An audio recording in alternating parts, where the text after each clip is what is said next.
민수기 이야기라는 제목으로 말씀 전하도록 하겠습니다.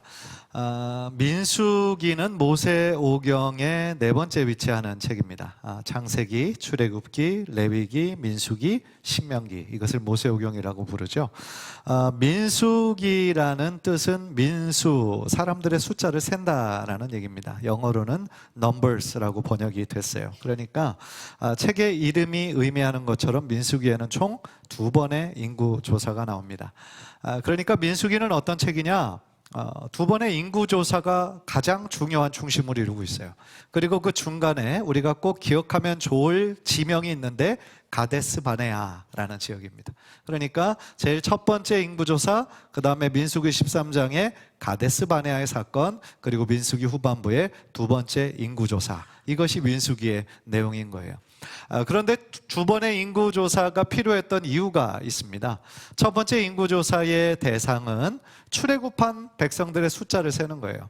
그래서 출애굽한 사람들 중에서 모든 백성들이 아니라 남자들 중에 남자 20세 이상의 싸움에 나갈 만한 모든 자들을 지파별로 계수한 겁니다.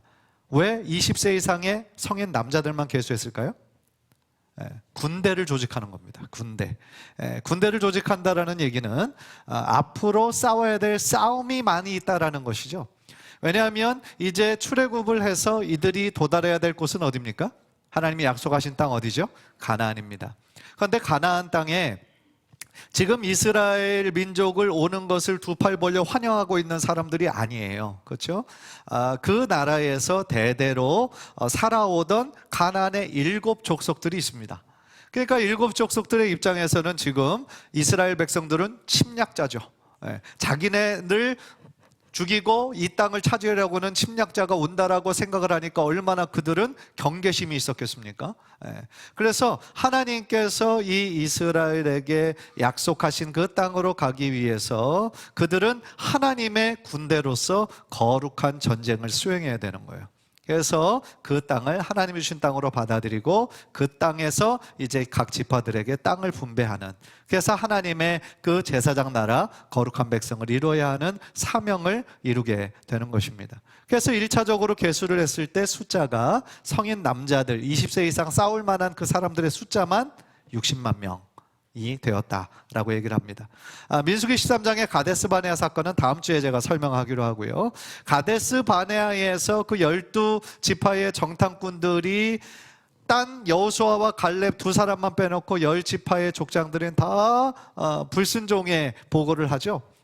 그래서 그들의 정탐한 40일이 40년이 됩니다. 광야에서 40년을 보내고 그 1세대들, 출애굽한 1세대, 믿음이 없고 매번 원망하고 불평하고 애굽으로 돌아가자라고 외쳤던 그 1세대들은 광야 40년 동안 다 죽어요. 그래서 이제 40년의 시간이 다 흐르고 가나안 땅이 보이는 그곳에서 두 번째 인구조사를 실시를 합니다. 그래서 두 번째 인구조사는 지금 실제적으로 가나안 땅에 들어가기 위한 인구들이 얼마나 많이 되는지, 전쟁을 치러야 될 뿐만 아니라 이제 그 지파별의 숫자대로 땅을 분배해 줘야 될 거 아니에요. 그래서 그 목적으로 두 번째 인구조사를 하는데, 놀랍게도 지난 40년 동안 그 출애굽 1세대들의 이 성인 20세 이상 다 죽었거든요. 여호수아와 갈렙만 빼고는 다 죽었어요. 그렇게 되면 실제적으로 산수를 해보면 20만 명도 안 되지 않을까라고 예상을 하게 되는데 아니에요. 몇 천 명 차이로 똑같이 60만 명이 되거든요. 그러니까 이 일을 통하여서 우리들에게 다시 한번 확인되어지는 것은 뭡니까? 하나님의 신실하심이죠. 신실하심. 하나님께서 비록 이스라엘 백성들의 그 연약함과 죄와 그런 불순종에도 불구하고 그들을 진멸하지 아니하시고 이제 출애굽 2세대, 태어날 때부터 만나를 먹고 자랐던 만나 세대를 믿음의 세대로 잘 훈련시키신 거예요. 그래서 출애굽 1세대들은 모세의 말에 순종하지 않은 때가 많았잖아요. 맨날 원망하고 불평했잖아요. 그런데 20세 이하의 사람들, 그리고 그 광야 생활 가운데 태어난 이 만나 세대들은 태어날 때부터 모세의 그 레위기 말씀을 들으면서 믿음으로 잘 자랐던 세대였다. 연 것이죠. 그래서 그들이 이제 약속의 땅 가나안으로 들어가게 되는 과정이 이제 우리가 여호수아서로부터 읽게 되는 거죠. 따라서 오늘 이 민수기의 말씀을 통하여서 우리가 붙잡아야 될 하나님의 뜻은 무엇이고 또 우리로 하여금 어떤 삶을 살기를 원하시는지 오늘 말씀을 통해서 큰 은혜 받으시고 또 우리들의 삶의 믿음의 실천으로 이어지는 복된 시간이 되시기를 주님의 이름으로 간절히 축복합니다. 첫 번째로요, 민수기는 어떤 책이냐면 하나님의 약속의 성취를 보여줘요. 하나님의 약속, 언약의 성취를 보여준다라는 거예요. 왜냐하면 아브라함에게 하나님께서 약속하셨던 약속은 크게 보면 두 가지의 내용이에요. 하나는 약속의 땅을 주시겠다는 것이고 또 하나는 뭡니까? 자손의 번성을 통해서 큰 민족을 이루게 해주겠다라는 그런 약속이죠. 아브라함으로부터 시작했던 한 사람이 오늘 본문에 나오는 것처럼 1차 인구조사에서 성인 남성 20세 이상으로 군대 전쟁에 할 만한 사람의 숫자가 몇 명이라고요? 60만 명으로 어떻게 보면 큰 민족을 이루게 된 거죠. 그래서 하나님께서 아브라함에게 하셨던 약속이 어떻게 된 거예요? 구체적인 숫자로 증명이 된 거예요. 이처럼 하나님의 약속은 하나님의 시간에 반드시 이루어진다라는 것을 오늘 이 민수기 1장을 읽으면서 우리는 확인하게 되는 것이죠. 창세기 12장을 보면 하나님께서 아브라함을 부르시고 땅과 자손에 대한 약속을 주시고 22장에서는 이렇게 약속하시거든요. 우리 다 함께 한번 읽읍시다. 시작.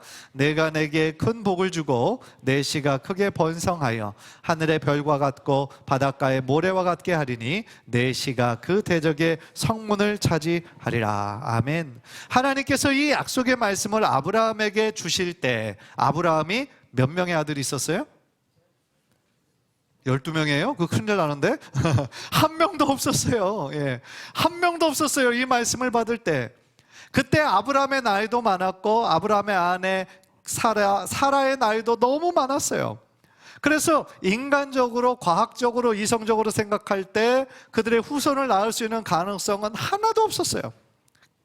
그런데 아브라함은 하나님께서 하신 말씀을 믿었죠. 그 말씀대로 이루어질 것을 믿는 믿음이 있었어요. 그래서 하나님께서는 아브라함에게 약속의 아들, 믿음의 아들 누구를 주셨어요? 이삭을 주셨어요.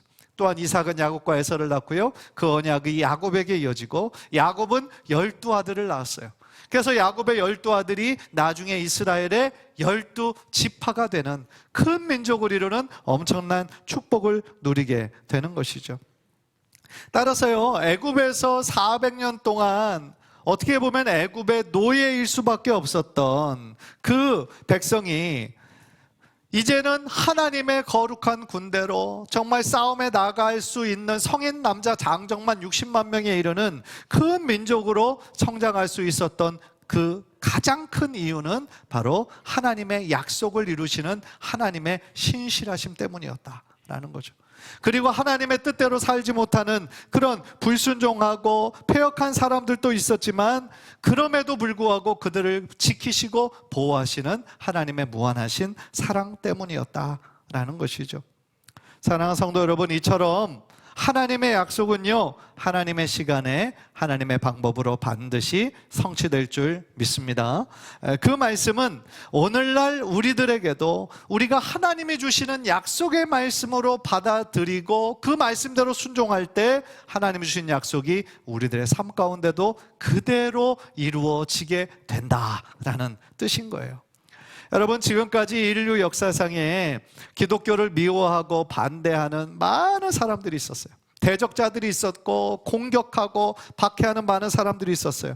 그 중에 많은 학자들이 이 성경의 그 거짓을 찾아내려고, 허점을 찾아내려고 정말 많이 노력했는데 이 성경의 오류를 찾지 못했어요. 여러분, 그 이유가 뭔지 아십니까? 성경에 기록된 대로 다 이루어졌기 때문이에요.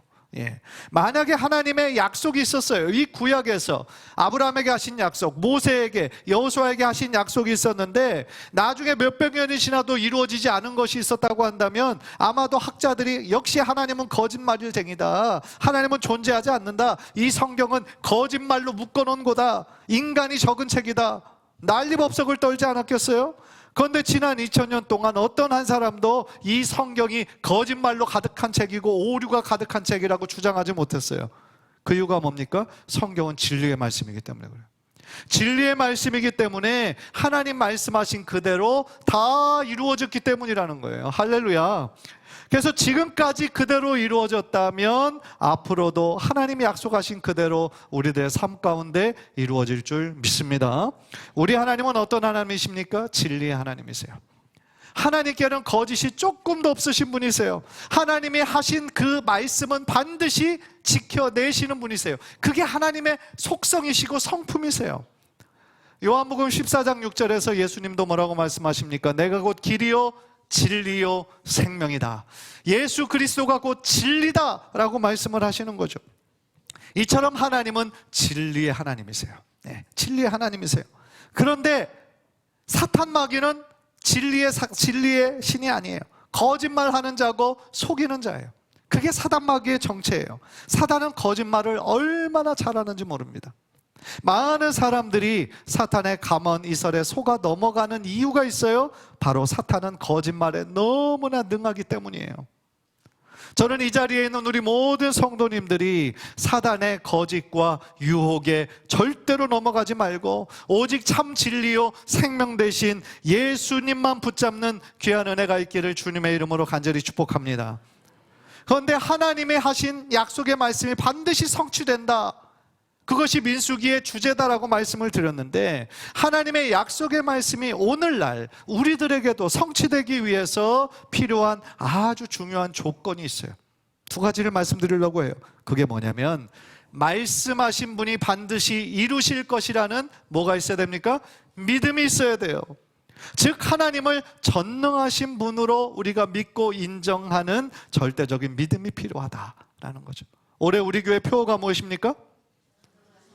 전능하신 하나님을 믿으라예요. 예. 외우지는 못해서도 오른쪽을 보면 딱 나와 있잖아요. 그죠? 전능하신 하나님을 믿으라예요. 한번 따라해 봅시다. 전능하신 하나님을 믿으라. 여러분은 우리 하나님이 전능하신 하나님을 믿으십니까? 우리 사람은요 불가능한 것이 너무 많아요. 우리의 힘으로 할 수 있는 것은 늘 한계가 있어요. 예. 그러나 우리 하나님은 불가능한 것이 없으세요. 우리의 불가능함도 하나님은 가능케 하시는 능력의 하나님이세요. 그런 믿음이 우리들에게 있다면, 그런 확신이 있다면 우리는 올해 전능하신 하나님의 역사를 많이 체험하게 될 줄 믿습니다.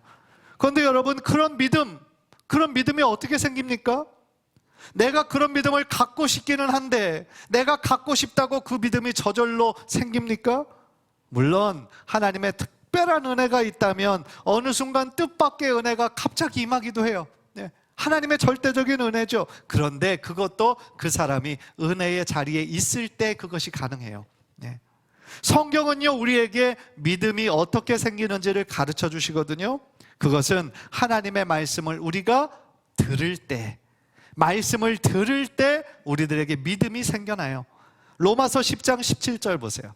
우리 로마서 10장 17절 다 함께 읽읍시다. 시작. 그러므로 믿음은 들음에서 나며 들음은 그리스도의 말씀으로 말미암았느니라. 믿음은 어디에서 나요?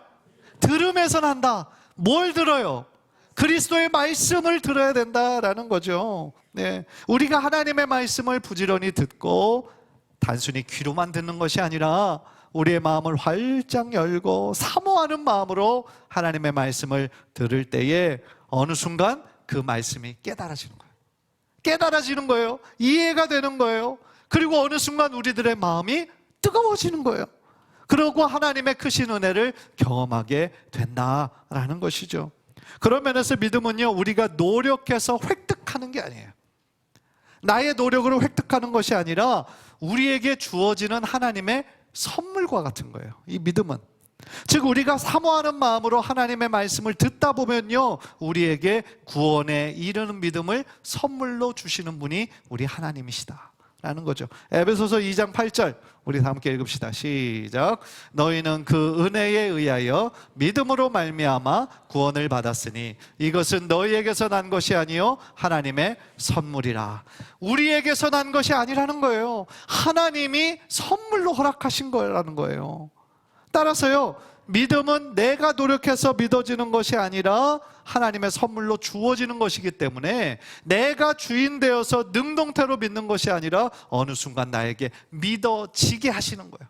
수동태로 믿어지는 거예요.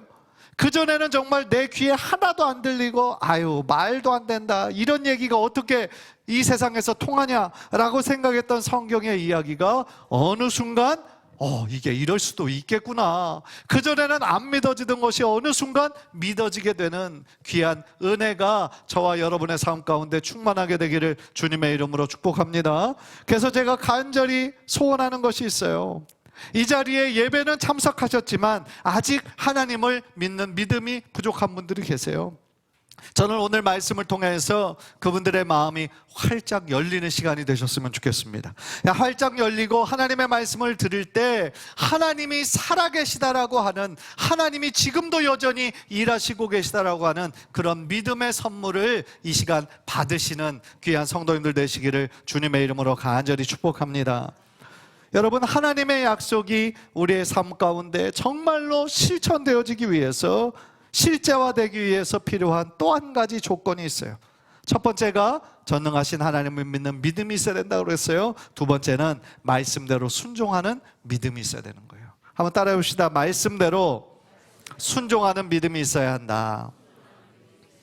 여러분, 믿음과 순종은 따로따로 떨어진 게 아니에요. 같이 가야 되는 거예요. 하나님의 전능하심을 믿는다라는 것이 우리들의 믿음의 행동으로 나타나줘야 된다라는 얘기죠. 그것이 나타나지지 않으면 우리가 믿는 그 믿음이 진짜라는 걸 어떻게 증명하겠어요? 내 머릿속에 하나의 지식으로, 관념으로만 머무는 그 지식은요, 구원에 이르는 믿음이 아니에요. 믿음처럼 보이긴 하지만 그거는 힘이 없는 가짜 믿음인 거예요.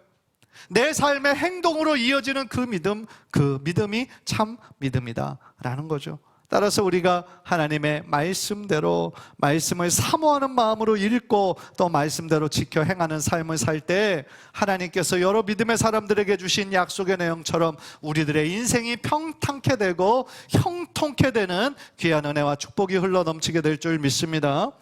사랑하는 성도 여러분, 여러분은 어떤 하나님의 약속의 말씀을 붙잡고 계십니까? 어떤 말씀을 붙잡고 여러분들 기도하고 계십니까? 혹시 여러분이 정말 힘들고 어렵고 마음이 곤고하고 지쳤을 때 하나님께서 여러분들의 마음에 찾아오셔서 말씀해 주신 어떤 내용들이 있습니까? 말씀 한 구절 전체는 우리가 온전히 외우지는 못하다 할지라도 오늘 우리가 함께 들었던 찬양의 한 가사라도 내 마음판에 새기는 그런 것이 있다면 그 말씀을 붙잡고 그 구절을 붙잡고 하나님 앞에 간절히 기도하는 성도님들 되시기를 주님의 이름으로 축복합니다. 무엇보다도 하나님께서 우리들에게 주시는 위로가 있어요. 그게 뭐냐면 하나님께서 나의 이름을 부르시면서 사랑하는 누구누구야, 내가 너를 사랑한다 라고 말씀해 주시는 하나님의 음성이죠. 내 마음속에 세밀한 음성으로 나의 전 존재를 감싸주시는 하나님의 사랑의 위로의 말씀으로 내가 너를 사랑한다, 내가 너를 절대로 떠나지 않는다, 내가 너와 영원히 함께한다, 힘을 내라, 다시 일어나라 라고 말씀하시는 하나님의 음성이 있어서 우리들에게 얼마나 큰 힘이 되고 위로가 됩니까? 그 말씀 붙잡고 우리가 이 신앙의 걸음걸음을 살아갈 때 광야와 같은 우리들의 인생이고 나그네와 같은 우리들의 인생이지만 하나님께서 우리들의 참 인도자가 되어주시고 우리들의 인생의 동행자가 되어주실 줄 믿습니다. 저도 미국에서 20년 동안 살았어요. 99년에 제일 처음 유학을 떠날 때 제가 20년을 미국에 있게 될 것이라고는 꿈에도 상상하지 못했어요. 한 5년 정도 있다가 돌아올 생각이었는데 5년이 10년이 되고 10년이 20년이 됐어요. 그래서 20년 동안의 공부와 사역을 하는 도중에 다시 한국으로 돌아와야 되겠다, 한국에서 사역해야 되겠다라는 그 마음을 하나님께서 주셨을 때 기도를 많이 했어요. 하나님께서 나의 길을 열어주십시오, 가장 좋은 길로 인도해 주십시오, 그렇게 기도했어요. 그리고 미국에 있을 때부터 그것을 위해 기도할 때 저희 마음속에 한 가지 강한 소원이 있었어요. 그게 뭐냐면 내가 어느 교회를 가든지 그 교회에서 하나님이 주시는 부흥을 경험하고 싶다라는 그러한 마음이었어요. 그 부흥은 영적인 부흥으로 시작하고 또한 그 영적인 부흥이 있을 때 날마다 구원받는 사람을 더하게 하시는 숫자적인 부흥도 포함하는 것이죠. 요즘에 많은 사람들이 교회가 부흥하는 것이 어려운 시대라고 말해요. 실제로 그렇습니다. 실제로 교회에 그 교인들의 숫자가 점점 더 줄어들고 문 닫는 교회들도 점점 더 많아져요. 네, 그거는 사실입니다. 요즘 젊은이들은 기성 종교에 관심이 없어요. 기독교뿐만이 아니에요. 불교, 천주교 모든 종교에 다 관심이 없어요. 네.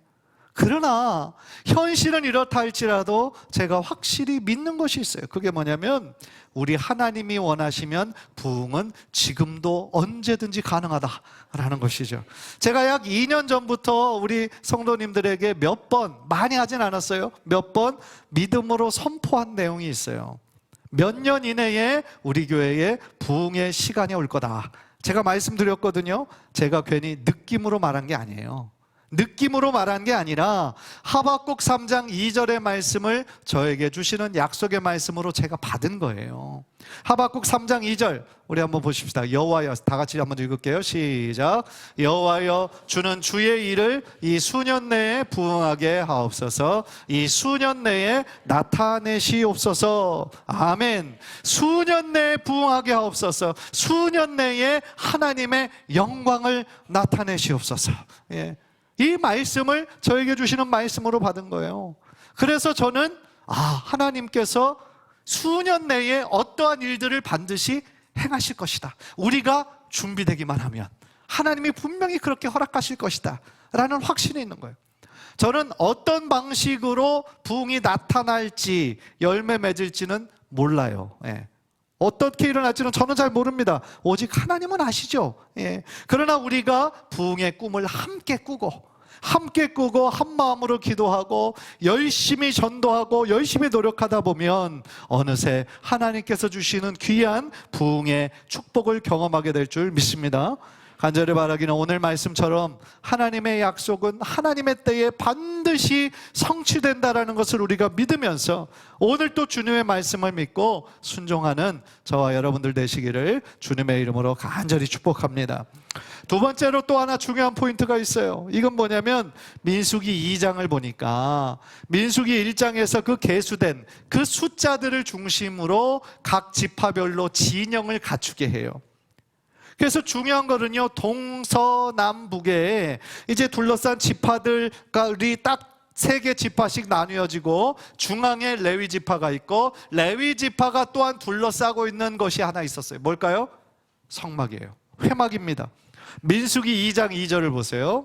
우리 다 함께 읽읍시다. 시작. 이스라엘 자손은 각각 자기의 진영의 군기와 자기의 조상의 가문의 기호 곁에 진을 치되 회막을 향하여 사방으로 치라 그랬어요. 한번 그림 보여주세요.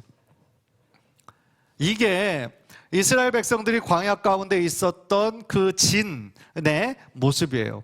여러분, 가운데를 중심으로 오른쪽 그 동쪽을 보면 유다 지파, 이사갈 지파, 스불론 지파가 있어요. 서쪽에는 베냐민, 므낫세, 에브라임 지파, 남쪽에는 갓, 시므온, 르우벤 지파, 북쪽에는 단, 아셀, 납달리 지파가 있어요. 네, 요셉의 두 아들이 하나씩 지파를 이루고 있죠. 그런데 여기 가운데 빠진 지파가 있어요. 레위 지파입니다. 그런데 레위 지파는 가운데 있어요. 그래서 지금 그 레위의 세 아들 게르손, 고핫, 무라리, 그 다음에 대제사장 아론의 후손들이 이 성막을 감싸고 있는 것이에요. 이렇게 이들은 군대의 진을 이뤘을 뿐만 아니라 행군할 때나 멈출 때나 그곳에 장막을 치고 거할 때나 언제나 이 구조로 있었어요. 그래서 여러분들이 그림에도 잠깐 표시되어 있지만 루벤이나 모든 지파 밑에 지금 뭐가 있어요? 텐트 같은 장막이 있어요.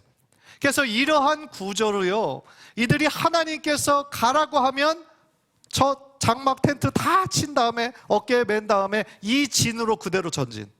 그리고 하나님께서 멈춰라, 서라. 그러니까 그것을 구름기둥, 불기둥으로 인도하셨거든요. 저 성막 위에서 구름이 이렇게 떠오르면 가고 다시 구름이 가라앉으면 다시 그 자리에 머물고. 그러니까 하나님께서 가라고 하면 가고 서라고 하면 서고. 그것이 이스라엘 백성들의 지파였어요. 그런데 가장 중요한 건 뭡니까? 이들 지파의 중심에 뭐가 있어요? 회막이 있어요. 성막의 상징은 뭡니까? 하나님의 임재예요. 하나님을 만나는 곳입니다. 하나님의 용서를 받는 곳이 성막이고 회막이에요. 그러니까 이스라엘 전체 12지파의 중심에 지금 누구를 중심으로 모시고 있었다는 거예요? 하나님을 중심으로 그들은 살아가고 그리고 그 가나안을 준비하고 있었다라는 거죠. 그런 면에서 여러분에게 질문 드리고 싶은 거예요. 여러분들의 삶의 중심에는 과연 무엇이 위치하고 있느냐는 거죠. 다시 말하면 여러분들의 삶을 이끌어가는 가장 중요한 원동력이 무엇이냐는 거예요. 많은 사람들은 일 중심으로 살아갑니다. 일 중심, 성공 중심. 그래서 그 일에 모든 것을 올인하며 살아가는 사람들이 많아요. 어떤 사람들은 또 돈의 최고의 가치를 두고 살아가죠. 어떻게든 좀 유명해지기를 원해요. 돈을 많이 벌기를 원합니다. 그래서 요즘에 젊은 우리 사람들은 이 근로소득, 열심히 저축, 적금 이거 하기보다는 주식이나 코인 같은 투자를 많이 해요. 아무리 일을 열심히 해서 근로소득을 모아보고 저축해봐야 티끌 모아 티끌이라는 거예요. 티끌 모아 태산이 되는 건 옛날 얘기라는 거예요. 티끌 모아도 티끌이다.